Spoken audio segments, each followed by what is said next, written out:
O que será que política, traição e deuses antigos têm a ver com um dos insultos mais chocantes da Bíblia? Bom, é exatamente isso que a gente vai desvendar hoje, mergulhando fundo nos jogos de poder do mundo antigo. A pergunta central que vai guiar toda a nossa conversa é essa aqui. Por que um texto sagrado usaria uma palavra tão forte, tão chocante, para descrever seus próprios líderes? A resposta, olha, ela vai levar a gente para muito, mas muito além do óbvio. E aqui já vem a primeira grande pista. A gente precisa esquecer a interpretação literal. A chave para entender essa acusação está toda no complexo jogo de poder do Antigo Oriente Próximo. Ok, então, vamos mergulhar nisso. Primeiro, vamos montar o tabuleiro. O cenário geopolítico daquela época, sabe? Não era muito diferente de um jogo de tronos da vida real, onde cada movimento era uma aposta de vida ou morte pela sobrevivência mesmo. Tenta imaginar a situação. Ser um reino minúsculo, constantemente ameaçado por impérios gigantescos. Pois é, Israel e Judá viviam nessa corda bamba. Uma decisão política errada podia significar o fim de tudo, a aniquilação total. Então, diplomacia não era uma opção, era uma necessidade absoluta. E a principal ferramenta diplomática que eles tinham na mão era o chamado Tratado de Vassalagem. Pensa nisso como se fosse um contrato de proteção. O reino menor se submetia à autoridade do maior, tudo para garantir a sua própria existência.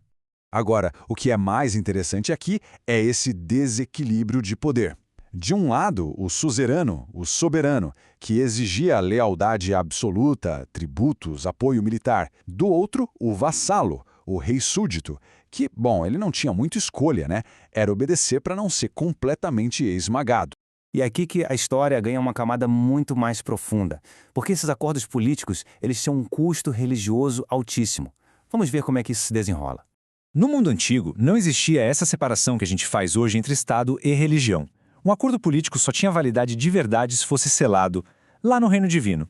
Os deuses, eles eram as testemunhas e os garantidores de qualquer pacto. Essa citação ilustra isso de um jeito brilhante. Não bastava o deus do vassalo ser testemunha. Não. Para que o acordo fosse legítimo aos olhos do suzerano, os deuses de ambos os lados precisavam ser invocados. Era uma validação mútua, entende? Então o ponto crucial é este aqui. Para sobreviver politicamente, um rei de Judá ou Israel tinha que fazer concessões religiosas. Ele precisava reconhecer os deuses do seu suzerano, às vezes até colocando símbolos desses deuses em seus próprios locais sagrados. E claro, do ponto de vista teológico, isso era uma traição. E essa ideia de pactos envolvendo vários deuses não é só uma teoria, não. A própria Bíblia nos dá um exemplo bem claro de como isso funcionava na prática. Antes da gente avançar, é importante a gente definir esse termo aqui, terafins. Eram basicamente os deuses domésticos da família. E o fato de Labão, um personagem lá da Mesopotâmia, ter esses ídolos, já estabelece o contexto politeísta dele. A história do pacto entre Jacó e Labão lá em Gênesis é um microcosmo perfeito disso tudo. Depois de um conflito, eles fazem um acordo de paz. E para selar esse acordo, o que eles fazem?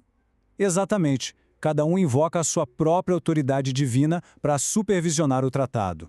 E aqui está a prova no texto. A frase é explícita. Duas divindades diferentes, o Deus de Abraão de um lado e o Deus de Naor do outro, são chamadas para testemunhar e fazer cumprir um único acordo. Isso mostra que essa prática era totalmente compreendida e até registrada pelos próprios escritores bíblicos. Agora vamos para a parte final da nossa análise, o momento em que tudo se conecta. A gente vai ver como séculos dessa prática diplomática foram totalmente reinterpretados depois de uma catástrofe nacional. Essa linha do tempo mostra uma mudança crucial de perspectiva. Aquilo que antes era visto como uma diplomacia necessária, uma questão de sobrevivência, passou a ser encarado de um jeito completamente diferente depois da destruição de Jerusalém e do exílio na Babilônia. A derrota forçou uma reavaliação de todo o passado. Olhando para trás, em meio às ruínas de sua nação, os escritores que compilaram a Bíblia buscavam uma razão para aquele desastre todo. E eles encontraram a resposta justamente nesses tratados.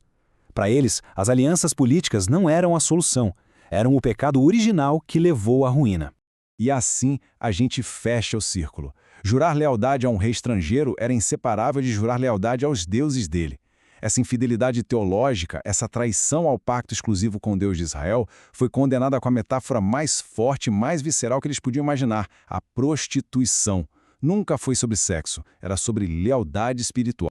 Isso nos deixa com uma pergunta para refletir, né?